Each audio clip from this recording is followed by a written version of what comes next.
आज इस वीडियो में मैं आपको बताने वाली हूँ लास्ट 1 मंथ स्ट्रेटेजी। मटेरियल की जरूरत नहीं है ना, बोर्ड्स है उसमें आप एक बुक भी अच्छे से पढ़ कर जाओगे तो हो जाएगा। तो आप जो है कि इस टाइम आपको ये ध्यान रखना है कि आप जो है सारे क्वेश्चंस जो भी बुक के अंदर दे रखे हैं वो नहीं करके जा सकते। ये चीज रियलिटी है एंड आपको एक्सेप्ट करना। Hello guys and welcome back to my YouTube channel. This is me Barkha Sahni और मैं आ गई हूँ एक नई वीडियो के साथ। तो आज की वीडियो आप सबके लिए बहुत ज़्यादा इंपॉर्टेंट होने वाली है बिकॉज आज इस वीडियो में मैं आपको बताने वाली हूँ last 1 month strategy for accounts.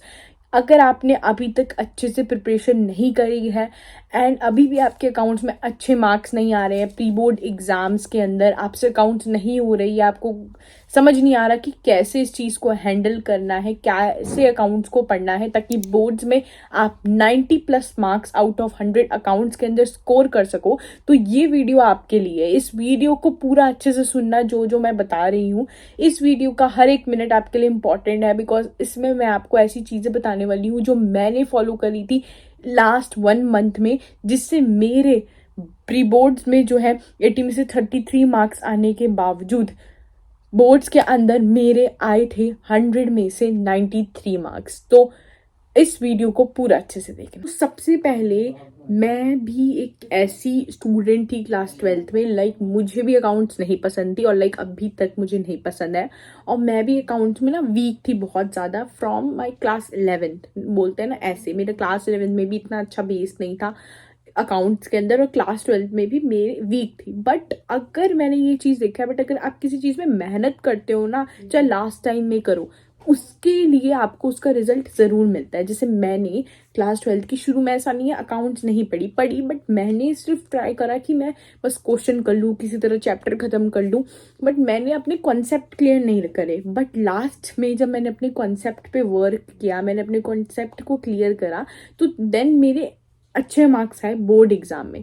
तो इसलिए मैं बोलूँगी कि अगर आप मेरी तरह हो जो अभी तक जिसके ऐसे कॉन्सेप्ट थोड़े अच्छे से नहीं क्लियर हैं एंड आपको अकाउंट अच्छी नहीं लगती, तो आप ये मत सोचो कि लास्ट टाइम में नहीं हो सकता, हो जाएगा। अपने ऊपर विश्वास रखो, है ना, तो आप कर लोगे। बट नाउ मैं आपको बताती हूँ कि मैंने किस तरीके से करा था, तो you have to follow this. Stay in bed, if you stay on the couch, if you stay in your comfort zone, if you only do what is easy, your life will be hard. But if you do what is hard, if you get up, if you grind, if you are relentless, if you work as hard as possible, when other people are slacking off, your life will be easy.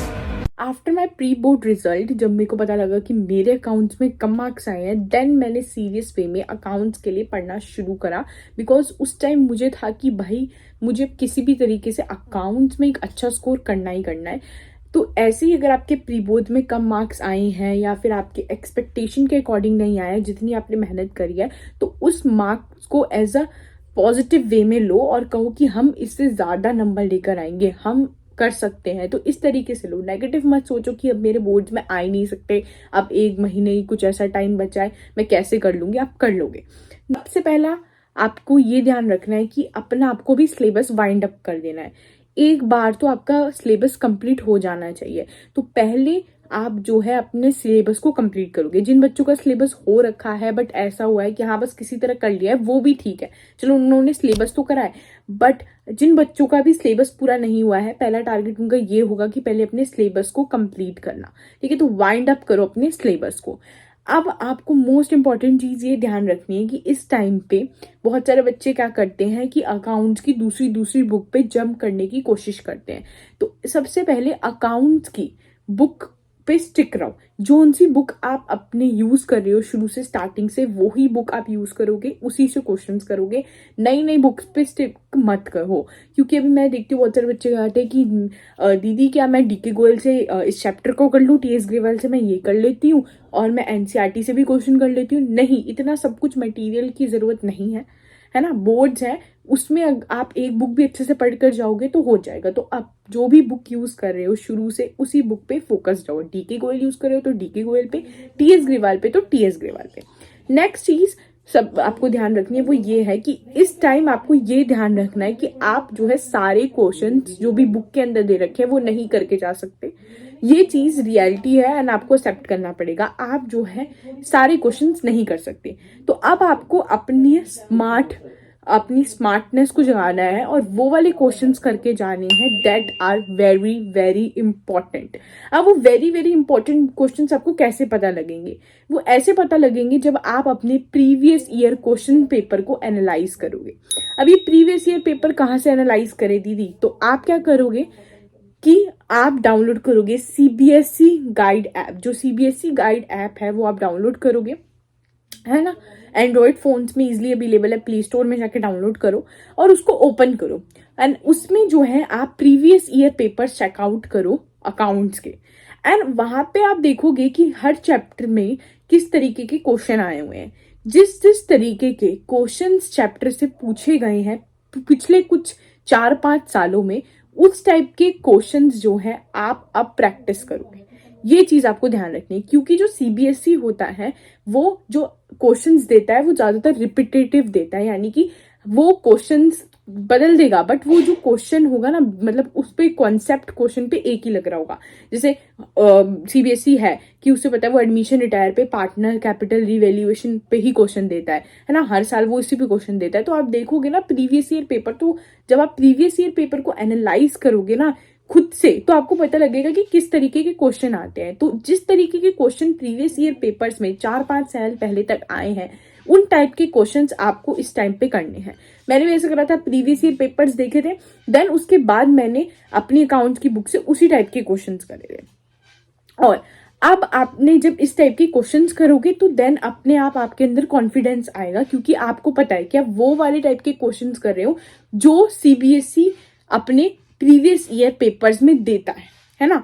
और अगर आपका जब syllabus हो जाए ना तो एक आधा प्रीवियस ईयर पेपर भी लगा लेना, ताकि आपको पता लग जाए कि सीबीएसई के प्रीवियस ईयर पेपर्स में, मतलब जो एक्चुअल बोर्ड एग्जाम आया था उसमें आपके कितने मार्क्स बन रहे हैं। तो वो पेपर भी आप लगा के देख सकते हो, बट पहले अपने सिलेबस कंप्लीट करो एंड अपनी बुक, जिस बुक को आप यूज कर रहे हो उसमें से प्रीवियस ईयर पेपर्स को एनालाइज कर कर इंपॉर्टेंट क्वेश्चंस को सॉल्व करो। और बाकी अगर आप देखोगे तो मैंने बहुत सारी वीडियोस बनाई हैं अकाउंट्स के ऊपर, जिसपे मैंने बताया है कि हर चैप्टर में से क्या इंपॉर्टेंट टॉपिक है। और अब तो आपको पता भी लग गया होगा कि हर चैप्टर से किस टाइप का क्वेश्चन आता है, तो उस टाइप के क्वेश्चंस की प्रैक्टिस करो। मोस्ट इंपॉर्टेंट मैं आपको बता दूं, आपकी जो बुक है उसके अंदर जो इलिस्ट्रेशंस होती है ना वो बहुत इंपॉर्टेंट होती है। तो इलिस्ट्रेशंस जो दे रखी होती हैं, मुश्किल वाली इलिस्ट्रेशंस होती हैं, कुछ जो देख के पता लग जाता है हाँ ये थोड़ी हार्ड है या ट्रिकी है, वो वाली इलिस्ट्रेशंस कर लो। तो ऐसे क्वेश्चंस करो। तो अभी आप अपनी क्वांटिटी पे फोकस मत करो कि आप कितना कर रहे हो, आप क्वालिटी पे फोकस करो कि आप जो भी कर रहे हो वो अच्छे से करो। एंड ऐसा करो कि आपके दिमाग में वो चीज आ रही हो, आपके कॉन्सेप्ट उस चीज को लेकर क्लियर रहे।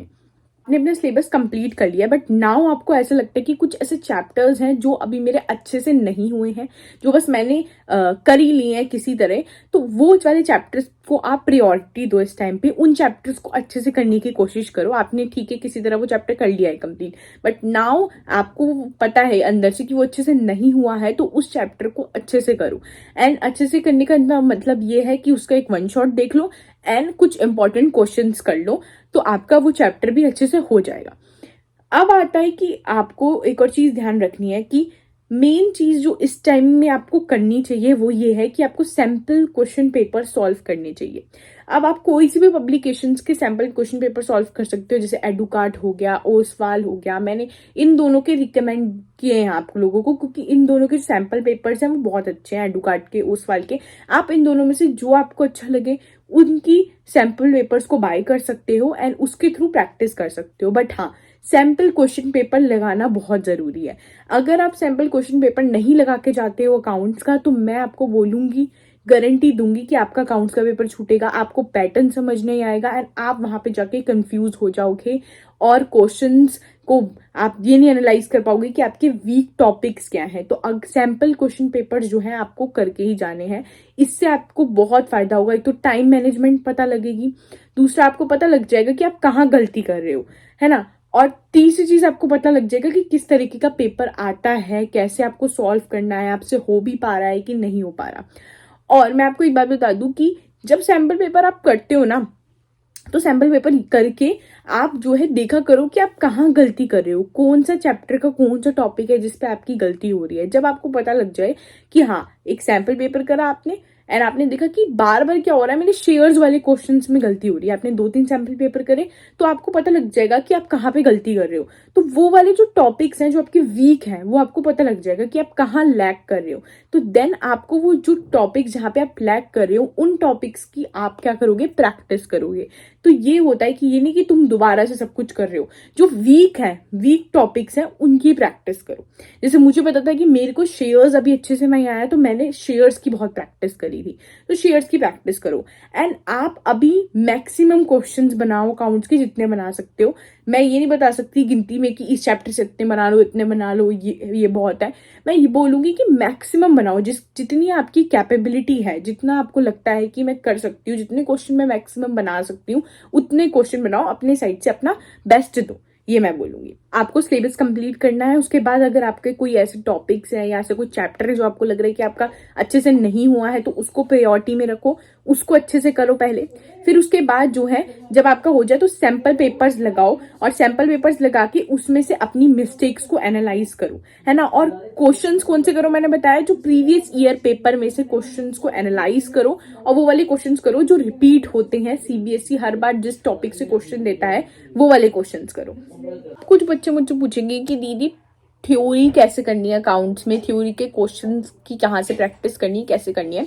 तो देखो मैं बता दूं, पहले तो मेजर पोर्शन न्यूमेरिकल्स का ही आता है। जो भी थ्योरी का थोड़ा बहुत पोर्शन आता है उसके लिए आप क्या करोगे कि यूट्यूब पे बहुत सारी वीडियोस अवेलेबल है, आप ऐसे डालोगे क्लास 12th अकाउंट्स थ्योरी इन 1 वीडियो, मतलब सारी क्लास 12th की जितनी भी थ्योरी है इंपॉर्टेंट अकाउंट्स की, वो एक ही वीडियो में आपको मिल जाएगी। रजत सर की वीडियो भी मिल जाएगी, सुनील पांडा सर की वीडियो भी मिल जाएगी। वो वाली वीडियो आप देख लेना, उससे आपकी सारी अकाउंट्स की इंपॉर्टेंट थ्योरी हो जाएगी। बस इतना ही करना है थ्योरी के लिए। आपको इन दोनों वीडियो में से कोई एक वीडियो लेनी है, जो भी आपको पसंद है, रजत सर, सुनील सर, उनमें से एक वीडियो आप देख लेना। और उसके बाद जब आप वो एक वीडियो देख लोगे तो उससे थ्योरी आपकी हो जाएगी, है ना। उसके नोट्स बना लेना चाहे तो, ताकि याद रहे आपको कि थ्योरी से अगर कोई ऐसा अलग सा क्वेश्चन भी आता है तो आप वो कर लोगे। अगर आपने न्यूमेरिकल्स अच्छे से करे हुए हैं ना, आपका कॉन्सेप्ट क्लियर है, तो आप थ्योरी के क्वेश्चंस भी बहुत इजीली अटेम्प्ट कर लेते हो, क्योंकि थ्योरी में वो वही पूछते हैं। न्यूमेरिकल का अगर आपका बेस वगैरह क्लियर होता है तो आप थ्योरी के क्वेश्चन भी इजीली अटेम्प्ट कर लोगे। और बाकी मैंने आपको बताया है कि आप वो वाली इन दोनों में से एक वीडियो देख लो तो थ्योरी आपकी हो जाएगी। तो थ्योरी की टेंशन खत्म हो गई। अब अकाउंट्स में जो मैंने बताया न्यूमेरिकल्स में आपको मैक्सिमम प्रैक्टिस करनी पड़ेगी। अब देखो लास्ट टाइम में थोड़ा हार्ड वर्क कर लो, और ये जो सोशल मीडिया सारे डिस्ट्रैक्शंस हैं इन सब से दूर रहो। मैंने भी लास्ट टाइम में क्या करा था कि मैंने ये जो भी सोशल मीडिया वगैरह सब कुछ छोड़ दिया था, लाइक इंस्टाग्राम वगैरह, इन सब में मेरा कहीं भी अकाउंट नहीं था। और अभी मैंने after my class 12th Instagram पे, स्नैपचैट पे, इन यूट्यूब पे, इन सब, मतलब यूट्यूब पे तो थी बट यूट्यूब पे अकाउंट मैंने अभी बनाया है। क्लास 12th में मैं स्नैपचैट अकाउंट के बाद मैंने स्नैपचैट अकाउंट बनाया, इंस्टा भी मैंने क्लास 12th के बाद बनाया। तो अगर आप अभी इंस्टा वगैरह ये सब यूज़ करते हो तो इस टाइम के लिए उसको डीएक्टिवेट कर दो। डीएक्टिवेट का ऑप्शन आता है, उनको डीएक्टिवेट कर दो, डिलीट कर दो ऐप्स को। और अगर ऐसा है कि मैं जो है चलाना है तो उस पर कुछ टाइमर वाइमर लगा लो भाई, कि टाइमर लगा लो कि इतनी ही देर लगाओ। वो ऐप्स पे टाइमर भी लग जाता है। और अपना जो स्क्रीन टाइम वगैरह उसको कम कर दो, तभी आप जो है एक अच्छा स्कोर कर पाओगे। तो give your best and motivated रहो, और एक हेल्दी डाइट लेते रहो, खाते पीते रहो अच्छा खाना घर का, ताकि टायर्ड फील ना करो, है ना। और अच्छे से पढ़ाई करते जाओ। और अगर कोई भी डाउट है मुझे तो टेलीग्राम पे मैसेज कर देना। मैं थोड़ा लेट में भी रिप्लाई करूँ पर मैं कर दूंगी। एक तो मेरे एग्जाम्स चल रहे हैं तो इसमें मैं थोड़ी बिजी हूँ, but I will try my best कि मैं आपका रिप्लाई कर दूँ जल्दी से। तो बाकी आज की वीडियो में बस इतना ही। अगर आपको ये वीडियो पसंद आई तो प्लीज़ इस वीडियो को लाइक कर देना, मेरे चैनल को सब्सक्राइब कर देना। Thank you so much.